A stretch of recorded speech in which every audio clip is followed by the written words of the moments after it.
Hi friends, hello. ఈరోజు రవ్వ లడ్డూను ఎలా తయారు చేసుకోవాలో చూద్దాం. ఇంట్లో దొరికే సింపుల్ ఇంగ్రీడియంట్స్తో ఎంతో కమ్మగా నోట్లో వేసుకుంటే కరిగిపోయేంతగా రవ్వ లడ్డూను ఎలా చేయాలో చూద్దాం. కావలసిన పదార్థాలు: 1 కప్పు బొంబాయి రవ్వ, 1 cup sugar, 50 ml of ghee and dry ఫ్రూట్స్లో బాదాం, పిస్తా, కాజు, ఇలాచీ, అవిసె గింజలు. ఇప్పుడు స్టవ్ ఆన్ చేసుకొని ఒక బాణీలోకి 2 స్పూన్ల నెయ్యి వేసుకోవాలి. నెయ్యి వేడెక్కగానే 1 కప్ ఆఫ్ రవ్వను దోరగా వేయించుకోవాలి. ఈ విధంగా దోరగా వేయించుకోవడం వలన ఫ్లేవర్ బాగా వస్తుంది.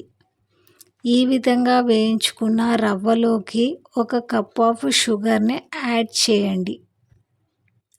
ఇప్పుడు రవ్వ, షుగర్ 2 బాగా కలిసిపోయేలా కలుపుకోవాలి.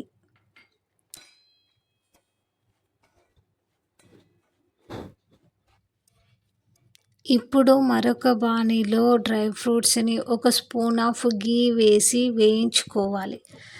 డ్రై ఫ్రూట్స్ని దూరగా వేయించుకొని మనం ముందుగా కలుపుకున్న రవ్వ మిశ్రమంలోకి వేసి కలుపుకోవాలి. ఈ డ్రై ఫ్రూట్స్, రవ్వ మిశ్రమం మొత్తం బాగా కలుసుకునేలా కలుపుకోవాలి.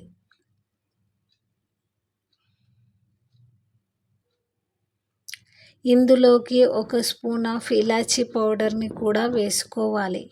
ఇప్పుడు స్టవ్ ఆన్ చేసుకొని 500 ml ఆఫ్ మిల్క్ని వేడి చేసుకోవాలి. ఈ విధంగా వేడైన పాలను కొద్ది కొద్దిగా వేస్తూ రవ్వ మిశ్రమంలోకి కలుపుకోవాలి. లడ్డూ చుట్టుకునే విధంగా రవ్వ మిశ్రమంలోకి పాలను యాడ్ చేయాలి. ఈ విధంగా వీడియోలో చూపిన విధంగా రవ్వ కన్సిస్టెన్సీ అనేది ఉండాలి. ఇప్పుడు కొద్దిగా ఘీని తీసుకొని చేతివేళ్ళకి రాసుకొని రవ్వను లడ్డూలాగా చుట్టుకోవాలి. నెయ్యి రాసుకోవడం వల్ల రవ్వ మిశ్రమం అనేది చేతికి అంటకుండా బాగా వస్తాయి. ఈ విధంగా వీడియోలో చూపిన విధంగా లడ్డూలన్నిటినీ తయారు చేసి పక్కకి పెట్టుకోండి. ఈ రెసిపీని కూడా మీ ఇంట్లో ట్రై చేసి ఎలా వచ్చిందో తప్పకుండా కామెంట్ రూపంలో తెలియజేయండి. Please like, share, subscribe. Follow this Jyoti recipes. Thank you.